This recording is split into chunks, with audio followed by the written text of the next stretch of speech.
और धूप भी सहन कर रहे हो।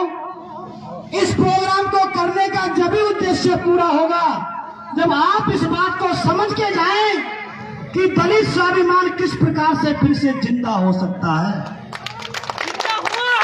जिंदा है, हुआ भी है, कैसे आगे बढ़ेगा, तभी तो बात पूरी होगी। कहां सर, अब बात तो पूरे बहुजन की है, सभी का स्वाभिमान आगे बढ़ाना, नीचे से लेकर ऊपर तक हर एक व्यक्ति को मेरी बात समझ में आएगी, सिर्फ मेरा चेहरा देखते रहना।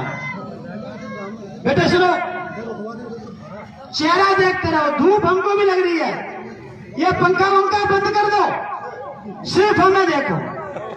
लड़ाई बहुत कांटे की चल रही है, अगर थोड़ा सा पीछे हट गए तो गुलामी परमानेंट हो जाएगी, और अगर लगातार चलते रहे,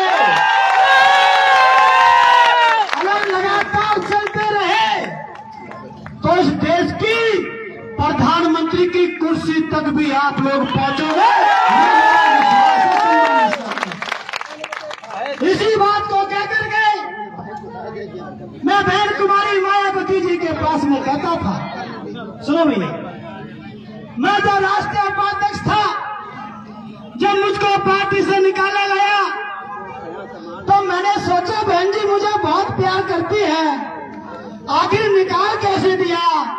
आज 7 साल बाद समझ में आया कि जैसे कोई बच्चे को तैरना सिखाया जाता है पानी में, पहले उसको छाती से पकड़ा जाता है और ये कहा जाता है अपने पैरों को पटपट करो, फिर यहां से पकड़ा जाता है, फिर कहता है हाथ चलाओ, और जब उस कोच को पता चल जाता है मेरा विद्यार्थी डूबेगा नहीं, तो तभी वो कोच अपने विद्यार्थी को पानी में धक्का दे देता है।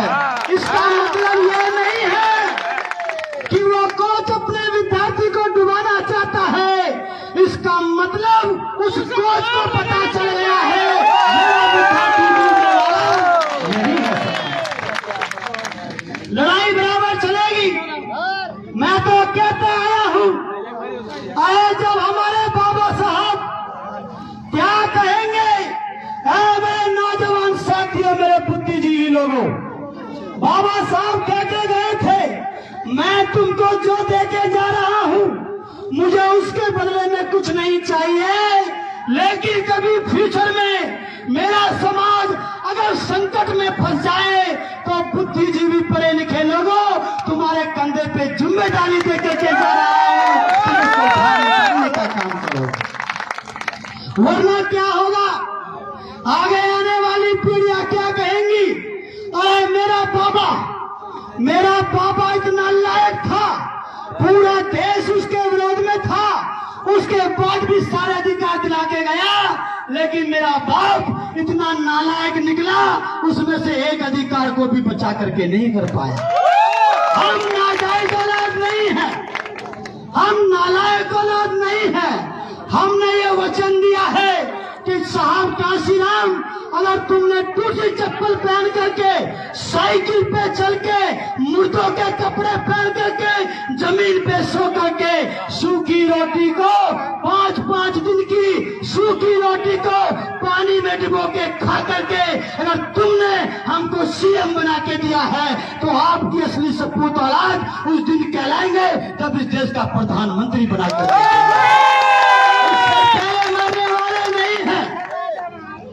आज समाज संकट में है, उसके लिए चर्चाएं हो रही हैं। एक बारीक बात बता के बात को समाप्त करूंगा। बेटा सुनो,